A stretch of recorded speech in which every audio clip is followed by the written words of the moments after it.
If you're in the market for a new graphics card and you're working with a limited budget, in this video I'm going to go over basically all of your GPU options in the $300 and under price range. I'll also list my favorite graphics cards picks right now based off of current prices at a variety of these budget price points, and I provided links to all of the graphics cards listed in this video in the description below. But let's start off with the cheapest viable GPU options in the sub $100 price range.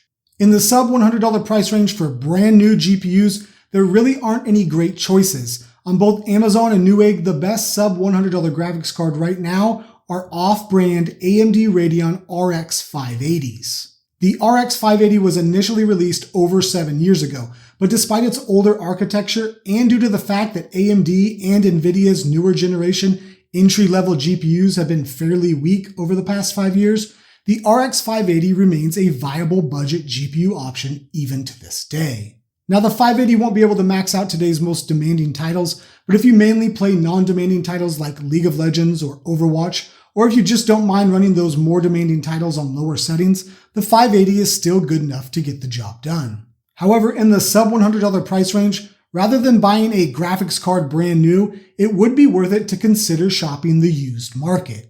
In my local market on Facebook Marketplace, I was able to find options like a water-cooled GTX 1070 available for $70, a GTX 1660 Super for $95, and probably the best deal, an RX 6600 XT for only $100.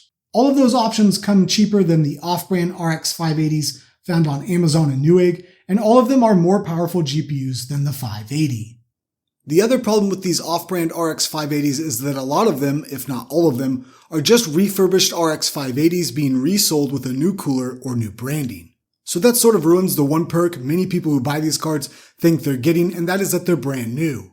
And since these are all likely used cards anyways, you may as well search for an even better used GPU for the same price or less in your local market or on eBay. Of course, there is risk in buying used, but if your goal is to get as much GPU power as possible for your tight budget, in this sub $100 price range, I think going used is definitely worth that risk. So if you're looking for a GPU in this price range, I would recommend checking your local Facebook Marketplace and Craigslist to see if you can find any good deals that you can pick up quickly. And if there's nothing there, eBay is also a great place to check as well. At the time of making this video, on eBay, I saw options like a GTX 1080 available for $90 plus shipping, a GTX 1070 for $75 plus shipping, and a GTX 1660 Super for $72 plus shipping. All of those GPUs will offer a solid in-game experience at 1080p resolution, and they come in at such a low price that as a result, they will make building a capable budget gaming PC much easier to do. The $100 to $200 price range has always been a good range for budget builders to find a good enough brand new GPU to run games well enough at 1080p resolution. And right now there are a few good options in this price range. However, they sit at the higher end of this price range, closer to $200. Cheaper options like Intel's Arc A380, which can be had for as low as $110, and AMD's RX 6500 XT, which can be had for as low as $140, aren't great choices as the A380 lags behind the cheaper RX 580 that we discussed earlier in most games, and the more expensive RX 6500 XT barely outperforms the RX 580 as well. So in this $100 to $150 price range, you might want to consider shopping used as well. Something like a used RX 5700 XT or 6600 XT might be the best option, and I found both options available on eBay for under $150. Stretching into the $150 to $200 price range, you also have options like NVIDIA's RTX 3050, but at $170 for the cheapest 3050 graphics card, there are better choices in this price range. Those options are the Intel Arc A580, the AMD Radeon RX 6600, the Intel Arc A750, and the AMD Radeon RX 5700 XT if you can find it available. Of these four GPUs, the RX 5700 XT offers the most performance. The 5700 XT is strong enough to deliver over 60 frames per second and even more demanding games at maxed out settings at 1080p resolution. Right now, you can get an ASRock RX 5700 XT on Amazon for about $190. There are also some off-brand options available, but as long as the ASRock Edition card is available, I would opt for that. It's also important to note that as the 5700 XT is a couple of generations old, there's no guarantee that it will remain available. So if you are looking for the best sub $200 graphics card right now, you might want to jump on this one before it goes out of stock. The Intel Arc A580 is also a solid choice as it can be had for a little cheaper than the 5700 XT and RX 6600, and it will deliver a good experience at 1080p resolution. I used an A580 in a budget build I put together earlier this year, and it was able to run games like Assassin's Creed Valhalla, Cyberpunk 2077, and Baldur's Gate 3 on maxed out settings at 1080p resolution and maintain an average frame rate of at least 60 frames per second.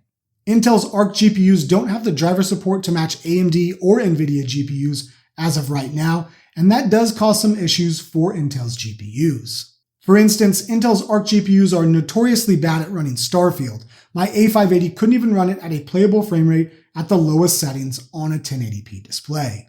However, Intel has drastically improved their drivers, and Starfield was the only game I tested where the A580 had problems. Right now, you can get ASRock's A580 for $165 on Amazon, but this card and the Sparkle Orc A580 I used in my build have been available for as low as $150 on both Amazon and Newegg. And with deal season coming up, there's a possibility you could see an A580 available for $150 or perhaps even less. Along with the A580, there's also the Intel Arc A750 and AMD Radeon RX 6600, both of which can be had for as low as $200 right now. Both are excellent 1080p cards that will offer a boost in performance over the A580, but both will also lag a bit behind the slightly cheaper RX 5700 XT.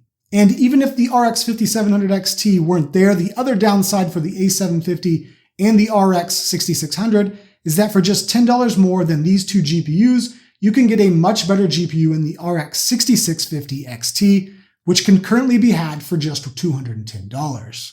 So for the $100 to $200 price range, with prices how they currently are, I think the ASRock 5700 XT is currently the best option as long as it remains in stock. The A580, A750, and RX 6600 are all worthy options though, and if they were to come down in price or if the 5700 XT were to go out of stock, they might be the better options for you. You can't go wrong with the GPU options in the $200 to $300 price range for graphics cards. At the low end and middle of the price range, there are graphics cards that will offer ideal performance at 1080p resolution, and at the upper end of the price range, there is at least one option that can handle gaming at 1440p resolution fairly well. For the low end of this price range, the obvious choice is the AMD Radeon RX 6650 XT, and specifically Sapphire's Pulse RX 6650 XT, which comes in at just $210. Most of the other RX 6650 XTs that are currently available come in with mid $200 price tags, and at that price point, the 6650 XT isn't as attractive because the newer and slightly better performing RX 7600 is available for roughly the same price. However, Sapphire has been offering their RX 6650 XT for about $210 for a couple of months now, and at that price, it is just too good of a deal to pass up.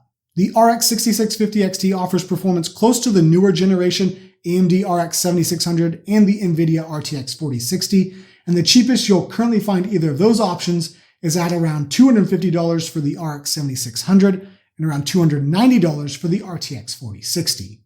So the Sapphire Pulse RX 6650 XT will either save you a good amount of money, or if you're building a new system or upgrading multiple components in an older system, it will free up space in your budget to allow you to allocate more money to other components for your system, and it will do so without any significant difference in the performance you get. As for the other options in the $200 to $300 price range, there is again the Radeon RX 7600, which can be had for as low as $250. There's the Intel Arc A770, which can be had for $280. And there's the NVIDIA RTX 4060, which comes in as low as $290. But again, none of these options really make a lot of sense right now as long as that Sapphire Pulse RX 6650 XT continues to be priced at $210, and these three options continue to cost significantly more. You could make a case for the RTX 4060 with its superior upscaling technology, but at $40 more expensive than the RX 7600 and $80 more expensive than the RX 6650 XT, it currently is a tough sell. The RX 7600 at least has a more reasonable price tag, with XFX's Speedster Swift 210 RX 7600 coming in at $250. But still, without a noticeable performance advantage over the RX 6650 XT, and with the same amount of VRAM, there isn't a great reason to choose it over Sapphire's RX 6650 XT. The Intel Arc A770 does offer double the VRAM of the 7600, the 4060, and the 6650 XT, which could make it the better GPU option over the long run, but right now it has weaker driver support, and the cheapest A770 you'll currently find is $280. So that's a lot of extra money to spend for a marginal boost in your in-game performance. However, the real problem with the sellability of the A770 and the RTX 4060 and their $280 and $290 price tags respectively is that the RX 6750 XT exists, and PowerColor sells their RX 6750 XT for just $300. For that extra $20 over the A770 and extra $10 over the 4060, you get a noticeable jump in GPU performance, and in the case of the 4060, you get 4 more gigabytes of VRAM. I used an XFX RX 6750 XT in an $800 PC build I put together a few months back, and I tested it in a handful of games at both 1080p and 1440p resolution. The 6750 XT did very well at 1080p resolution and was able to max out all of the games I tested with a high average frame rate. It also handled 1440p gaming well too. It averaged over 70 frames per second on the Ultra non-ray tracing preset in Cyberpunk 2077, 90 frames per second at the Ultra preset in Baldur's Gate 3, and nearly 100 frames per second at the Ultra preset in Assassin's Creed Valhalla. So the 6750 XT is definitely viable for 1440p gaming. It might not hit 60 frames per second at 1440p at maxed out settings in games like Black Myth Wukong or Metro Exodus, but performing well enough in Cyberpunk, Baldur's Gate 3, and Assassin's Creed Valhalla at max settings should give you confidence that it can handle most games at 1440p resolution well enough. So to sum up this $200 to $300 price range, I would recommend opting for the PowerColor RX 6750 XT if your budget allows you to. Otherwise, the Sapphire RX 6650 XT is a great option right now at its low $210 price tag. And of course, if the RX 7600, the Arc A770, or the RTX 4060 were to come down significantly in price, they may be worth considering as well. It should also be noted that the XFX RX 6750 XT that I purchased was only $290 at the time I bought it, so there is the possibility that it comes back down in price, and it has a more robust cooling configuration when compared to the PowerColor RX 6750 XT. That XFX Speedster Quick 319 RX 6750 XT currently sells for $320 on Amazon and Newegg though, and so you'd have to decide whether or not that extra $20 would be worth it for the better designed card. Alright, there you have it. In the sub $300 price range, you have a lot of good graphics card options. In the sub $100 price range, you can buy an off-brand RX 580, but you'd probably get more performance for your dollar by shopping the used market. In the $100 to $200 price range, shopping used is probably the best option in the lower part of this range, but at the upper end, the A580, RX 6600, A750, and RX 5700 XT are all worthy GPUs to consider, with the 5700 XT currently being the best overall option as long as you can find it in stock. In the $200 to $300 price range, the $210 Sapphire Pulse RX 6650 XT is currently the best option value-wise, but if you can stretch all the way up to $300, the PowerColor Fighter RX 6750 XT would give you the most performance and bring 1440p gaming into play. Now I've left links to all of the graphics cards mentioned in this video in the description below, and if you purchase anything through those links, I may earn a small commission, and that really helps this channel out, and any support is greatly appreciated. Of course, you can always just go directly to your online retailer of choice and purchase them that way as well. And if you have any questions on which GPU would be best for your needs, post them in the comment section below. But in any case, that does it for this budget graphics card roundup. Thank you all for watching, and I'll see you next time.